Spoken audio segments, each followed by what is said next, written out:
बीवी बनी बॉस। भाई इसमें कौन सी हैरानी की बात है। अब हर घर में बेटा बेटी समान है, पढ़ाई एक लिखाई एक, तो नौकरी कैसे अलग। देखो महिमा, क्यों परेशान हो रही हो? तुम्हारी तरक्की को लेकर मैं बहुत खुश हूँ। क्या हो गया? पैसा जो भी है एक ही घर में तो आना है, चाहे तुम्हारी सैलरी से आए या मेरी। क्यों? लेकिन ये अच्छा थोड़ी ना लगेगा। हम पति पत्नी हैं और मैं तुम्हारी बॉस बन जाऊं? नहीं, मैं कहीं और नौकरी देख लेती हूँ। नीरज महिमा को समझाता है। देखो, आज के जमाने में इस तरह की बातें अच्छी नहीं लगती। हो सकता है कंपनी को मुझसे ज्यादा काबिलियत तुम्हें दिखी, तो बुरा क्या है? आखिर हो तो तुम भी मेरी ही पसंद ना। फिर क्या, महिमा मान जाती है और जॉब नहीं छोड़ती। लेकिन क्या जैसा दिख रहा है वैसा होता भी है? आइए देखिए। मुझे ऐसा लगता है कि कंपनी का ये गलत फैसला है, इससे कंपनी को नुकसान होगा। हाँ, मुझे भी नीरज की बात सही लग रही है सर। हम लोगों को ये कदम नहीं उठाना चाहिए, नहीं तो कंपनी को भारी नुकसान होगा। ठीक है, तो मैं इस पेपर पर साइन नहीं करता हूँ। रुकिए सर, ये तो सरासर गलत है कि आप डर के मारे किसी नए काम में हाथ ही ना डालें। वैसे भी सर, अगर हम इस कंपनी के साथ जाते हैं तो खोने के लिए हमारी कंपनी के पास कुछ भी नहीं है, लेकिन पाने के लिए क्या है ये शायद नीरज जी नहीं जानते। हाँ, बिल्कुल सही कहा महिमा। मुझे गर्व है महिमा पर। उसके डिसीजंस हमेशा शानदार होते हैं। तभी तो बेटा मैंने आपको आपके डिपार्टमेंट का हेड बनाया है। नीरज और राकेश, सीखना चाहिए तुम्हें महिमा से कुछ। बॉस उठकर चले जाते हैं। आप दोनों मिलकर कंपनी के डीलिंग पेपर तैयार कर लीजिए और सर से साइन करवाने से पहले मुझसे चेक करवा लीजिएगा, ठीक है? महिमा पूरे रौब के साथ ऑफिस में पति को ऑर्डर देती है और वहां से चली जाती है। नीरज को काफी शर्म सी महसूस होती है। वो सोचता है कि वो क्या करे। तभी राकेश बोलने लगता है। अरे यार, तेरी बीवी नहीं होती ना तो बताता। समझती क्या है खुद को, नई नई बॉस बनी है तो ऐंठ रही है। हाँ, पता नहीं क्या हो गया। कल रात तक तो बोल रही थी कि तुम्हारी बॉस बनने से अच्छा है कि नौकरी छोड़ दूं, और आज? दोनों बात कर रहे थे कि चपरासी आ जाता है। भाई मुश्किल है, बीवी को बॉस देखना। अरे औरत तो रात को घर में खाना बनाकर पति का इंतजार करती ही अच्छी लगती है, फिर क्या घर पर भी गुलामी और ऑफिस में भी। राकेश और चपरासी तो चले जाते हैं। खड़ा रह जाता है तो नीरज। बात तो सच है। ये क्या बात हुई? आज ही महिमा से बात करनी होगी। शाम को दोनों घर जाते हैं। घर पर उन्हें दिखते हैं महिमा के माता पिता। अरे मम्मी पापा, आप दोनों कैसे आना हुआ? अरे हमने कहा बेटी और दामाद के घर जाकर रह ले थोड़ा। अब कोई ये तो कहने वाला नहीं होगा ना कि दामाद का खा रहे हैं। अरे हम तो शान से बोल सकते हैं कि हमारा दामाद भी हमारी बेटी का। गरिमा माँ को बीच में ही रोक देती है। माँ, मैं भले ही नीरज की सीनियर हूँ, लेकिन फैसला कंपनी में और घर में दोनों जगह ही नीरज का ही चलता है।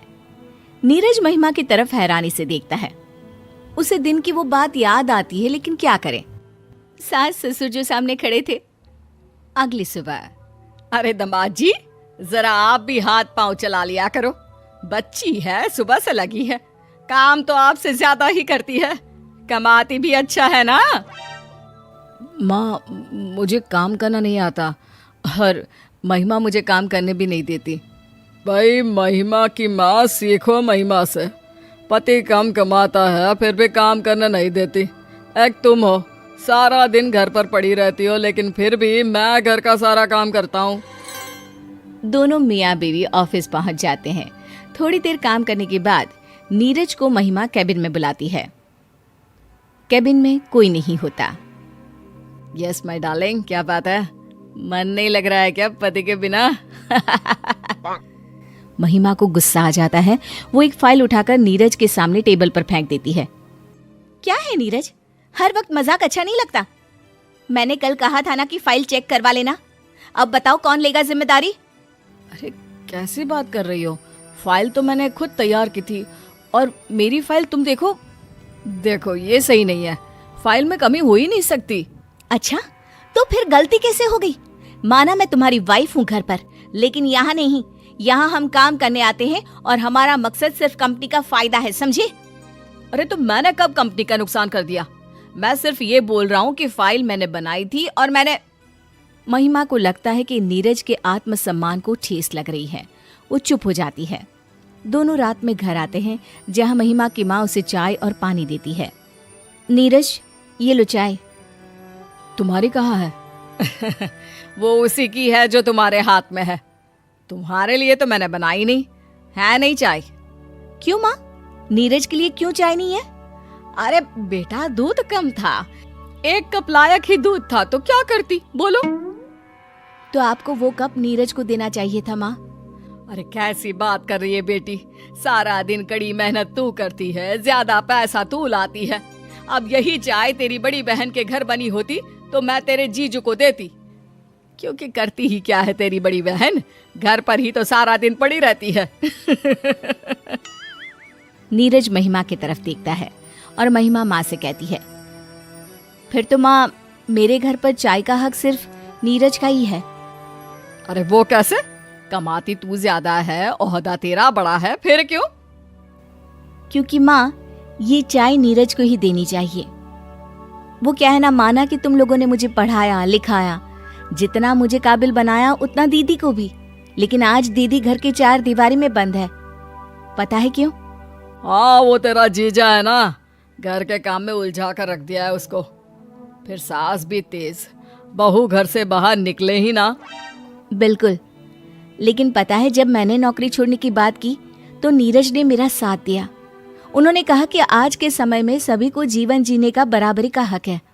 हाँ तो ये बात तो ठीक ही है, क्या लड़का क्या लड़की। मेरी 2 लड़की हुई तो मुझे पहले तो दुख हुआ, लेकिन बेटा तुम्हारी तरक्की देखकर सीना गर्व से फूल जाता है। तो माँ, उसका कारण भी नीरज ही है ना। मानो अगर शादी के बाद वो भी मुझे घर में ही बिठा देते, या मैं उसकी बॉस हूँ ये समझकर मुझे नौकरी ही ना करने देते तो। बिल्कुल ठीक बोल रही है बेटी, तू बॉस भले ही है, लेकिन तूने नीरज को पति का पूरा सम्मान दिया है। हाँ, क्योंकि हम दोनों पति पत्नी हैं और दोनों की बेहतरी कैसे हो ये हम दोनों की ही तो जिम्मेदारी है ना। नीरज की सास को समझ में आ जाता है कि नीरज का योगदान कितना है।